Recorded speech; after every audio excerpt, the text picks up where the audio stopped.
മയക്കുമരുന്നും പല കുടുംബ ബന്ധങ്ങളിലും വില്ലനായി എത്തുന്നുണ്ട്. പല കുടുംബങ്ങളും തകർന്നു, പലതും തകർച്ചയുടെ വക്കിലാണ്.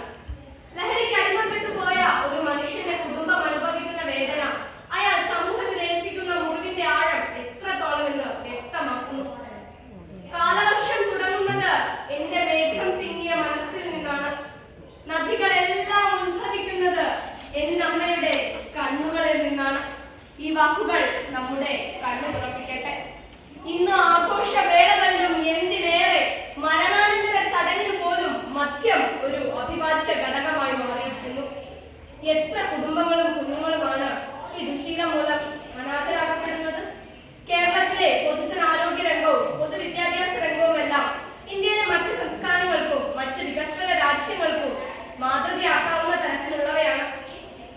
പക്ഷേ നമ്മുടെ ഭക്ഷ്യധാന്യമായ അരി വാങ്ങാൻ ചിലവഴിക്കുന്നതിനേക്കാൾ പണം ചിലവഴിക്കുന്നത് മദ്യം വാങ്ങാനാണ് എന്ന വസ്തുത ലജ്ജാവഹമാണ്.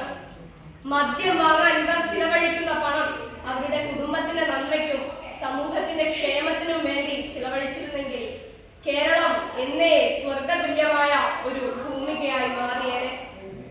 എത്ര നല്ലതായിരിക്കും അല്ലേ? മനുഷ്യവംശത്തിന്മേൽ പതിച്ച ഏറ്റവും വലിയ വിപത്തെന്നാണ് നമ്മുടെ രാഷ്ട്രപിതാവായ മഹാത്മാഗാന്ധി ലഹരിയെ വിശേഷിപ്പിച്ചത്. മദ്യം, മയക്കുമരുന്ന്, കഞ്ചാവ്, LSD stand, MDMA, brown sugar എന്നിങ്ങനെ എന്തെല്ലാം പേരുകളിലുള്ള ലഹരികളാണ് ഇന്ന് നമ്മുടെ സമൂഹത്തിൽ ലഭ്യമാകുന്നത്. കുട്ടികൾ പോലും ലഹരി മാഫിയകളുടെ കരിയറുകളായി പ്രവർത്തിക്കുന്നു എന്നറിയുന്ന ഏത് രക്ഷിതാവിനാണ് അവരുടെ കുട്ടിയെ ധൈര്യപൂർവ്വം വിദ്യാലയങ്ങളിലേക്ക് അയക്കാനാവുക? ഈ നാട് ഇത് എങ്ങോട്ടേക്കാണ് പോകുന്നത്?